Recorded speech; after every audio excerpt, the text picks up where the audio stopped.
जंग का आज 8वां दिन है और लगातार ईरान अब क्लस्टर बम से इजराइल पर अटैक कर रहा है।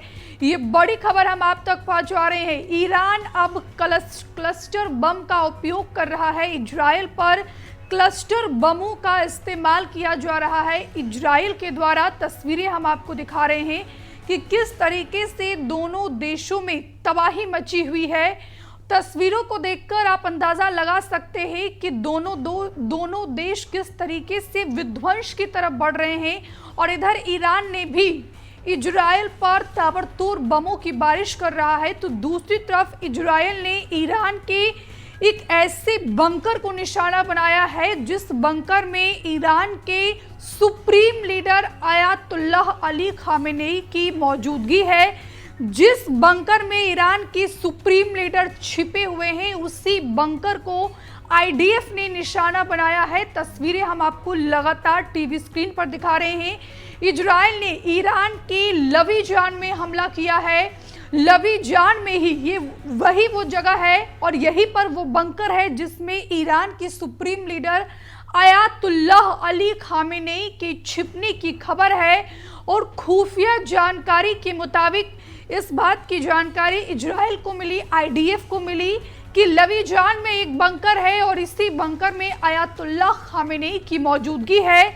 जिसके बाद आईडीएफ ने उस बंकर को निशाना बनाया है, उसी बंकर पर अटैक किया जिसमें ईरान की सुप्रीम लीडर की मौजूदगी है। क्योंकि कल जिस तरीके से इजराइल के रक्षा मंत्री ने साफ तौर पर ये चेतावनी दी थी ईरान को, ईरान की सुप्रीम लीडर को, कि इजराइल का अंतिम लक्ष्य ही आयतुल्लाह अली खामेनेई को की हत्या करनी है, उसको मारना है। और जब ईरान का सुप्रीम लीडर मारा जाएगा तो उसके बाद जो विवाद इस समय मिडिल ईस्ट में पनपा है, वो विवाद का भी पूर्ण विराम लग जाएगा।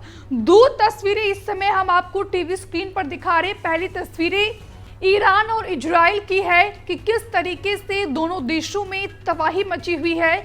लेकिन अब जिस तरीके से इजराइल पर ईरान के द्वारा क्लस्टर बमों का इस्तेमाल किया जा रहा है, ऐसे में अगर किसी देशों के बीच युद्ध छिड़ता है तो एक अंतर्राष्ट्रीय मापदंड भी होता है कि आप किसी भी युद्ध में क्लस्टर बम का उपयोग नहीं कर सकते हैं।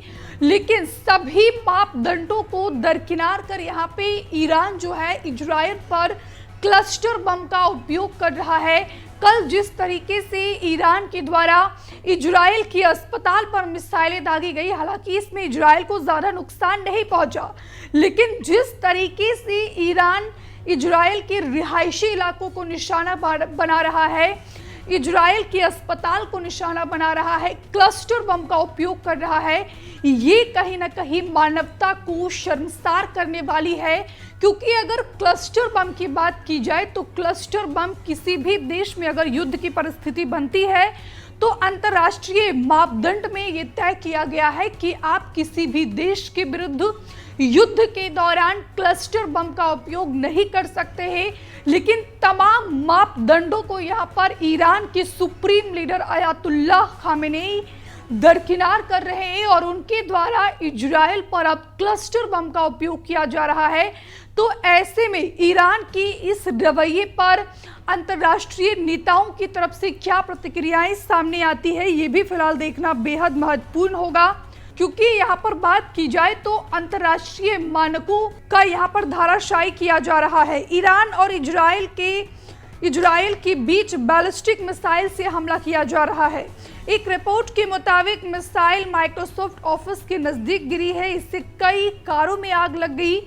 आसपास के घरों को भी भारी नुकसान पहुंचा है, जिसमें 6 लोग घायल हुए हैं।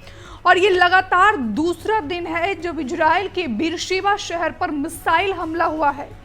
इससे पहले भी ईरान ने इजराइल के बीरशेबा के एक अस्पताल पर मिसाइल दागी थी, जिसमें 50 से ज्यादा लोग घायल हुए थे।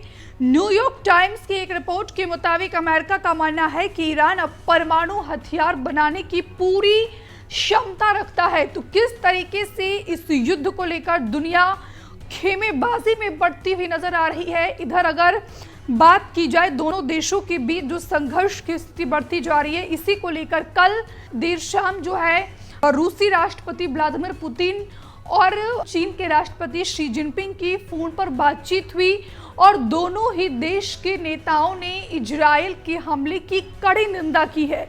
यहाँ तक कि रूस ने तो अमेरिका को कड़ी चेतावनी दी है कि किसी भी कीमत पर अमेरिका इस युद्ध में शामिल ना हो। अगर अमेरिका इस युद्ध में शामिल होता है तो रूसी राष्ट्रपति व्लादिमीर पुतिन का कहना है कि अमेरिका को इसकी भारी कीमत चुकानी पड़ेगी। हमसे जुड़े रहने के लिए हमारे YouTube चैनल को सब्सक्राइब करें और नई वीडियो की नोटिफिकेशन के लिए बेल आइकॉन को दबाएं।